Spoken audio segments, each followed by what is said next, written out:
I think Orville would agree that by far the most dangerous issue in the US-China bilateral relationship is Taiwan.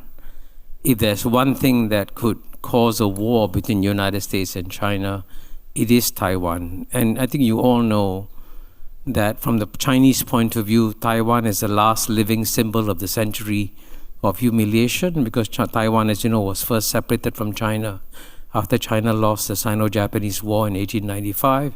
So not bringing Taiwan back is seen like a sort of a continuing wound in Chinese civilization that has to be fixed.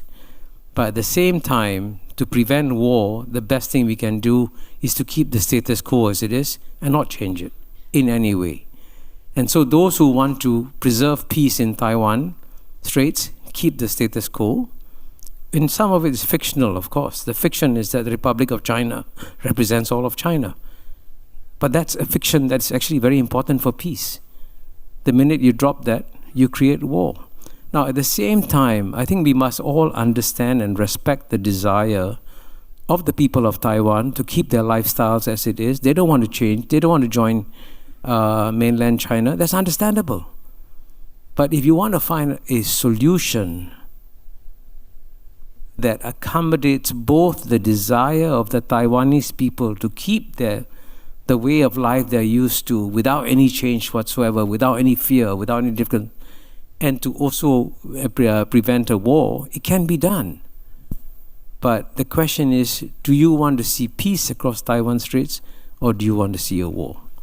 So I'm hoping, and I must say, to be fair, many US administrations have understood that very, very well. So when President Chen Shui-bian of Taiwan emerged, as you know, in around 2003, 2004, it was President George W. Bush that made it very clear to President Chen Shui-bian, I will not allow you to have a referendum.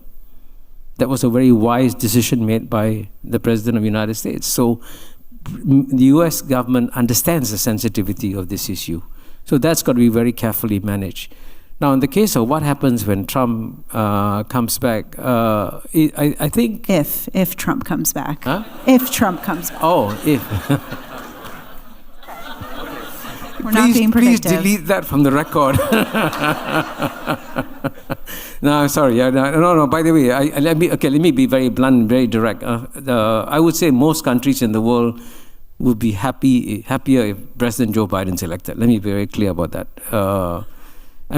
President Joe Biden is a very predictable, careful, sensitive president who, as you know, has made many friends around the world. But President Donald Trump, version 2, if he comes back, will, I think, be a much bigger challenge for the world. Much, much bigger challenge for the world.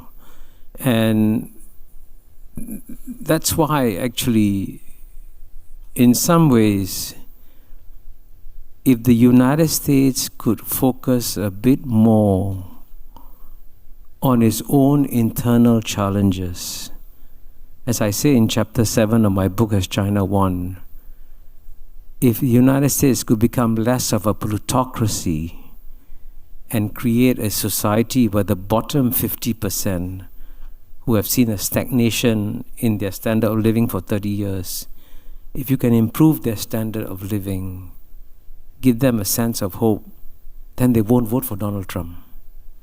So from the point of view of the rest of the world, we want to see a strong, vibrant United States where the people are happy and they elect a happy president.